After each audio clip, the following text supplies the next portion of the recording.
Kebijakan pemerintah daerah Kota Probolinggo, Jawa Timur, yang membolehkan pembelajaran tatap muka dengan penerapan protokol kesehatan ketat disambut positif oleh sejumlah madrasah ibtidaiyah. Salah satunya dilakukan Madrasah Ibtidaiyah Kiai Hashim Asy'ari di Kelurahan Jati Kecamatan Mayangan Kota Probolinggo, yang memaksimalkan pembelajaran tatap muka dengan berbagai fasilitas protokol kesehatan, salah satunya dengan penyediaan bilik penyemprotan disinfektan di pintu masuk madrasah. Setiap siswa dan guru yang masuk keluar madrasah akan diperiksa suhu tubuhnya dengan termogan dan penyemprotan tangan dengan hand sanitizer, kemudian diizinkan masuk ke madrasah melalui bilik penyemprotan disinfektan. Tak ada siswa yang berkerumun dan bermain di halaman madrasah, sebab mereka diharuskan langsung masuk ke dalam kelas masing-masing untuk menerima pembelajaran. Pembelajaran tatap muka Mika Hasri hanya memberlakukan kapasitas kelas 50% dari jumlah siswa yang ada, sedangkan sistemnya tatap muka diterapkan bergantian sepekan sekali, separuh siswa belajar tatap muka, separuh lainnya belajar daring dari rumah yang dilakukan bergantian sesuai jadwal yang telah diatur. Di dalam lingkungan sekolah, para siswa dan guru juga diwajibkan memakai masker, serta membawa hand sanitizer masing-masing yang dapat digunakan setiap waktu.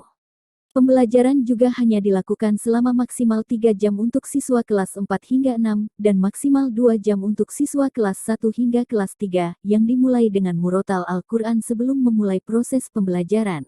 Kebutuhan-kebutuhan prokesnya seperti bilik disinfektan, kita sudah buat yang otomatis, sehingga anak harus lewat di disinfektan, ya, mereka sudah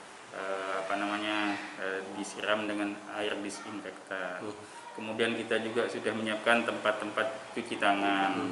Sudah begitu banyak yang kita buat, ada di lantai 2 dan di lantai 1, semuanya sudah kita siapkan. UKS kita juga kita siapkan karena ketika anak-anak nanti ada yang sakit, kita transit ke UKS yang ada di sekolah, kemudian nanti kita rujuk ke puskesmas atau kita hubungi orang tuanya. Mika Hasri yang berada di bawah naungan Yayasan LP Marif PCNU Kota Probolinggo tersebut juga menerapkan zona penjemputan siswa, seluruh orang tua siswa dilarang masuk ke dalam madrasah dan hanya bisa menunggu di depan pintu gerbang dengan jarak yang telah diatur bagian keamanan madrasah. Jadwal penjemputan setiap kelas juga diatur rentang 15 menit agar tidak terjadi penumpukan penjemputan yang dapat menimbulkan kerumunan, sehingga upaya penerapan protokol kesehatan ketat di madrasah dapat berjalan maksimal.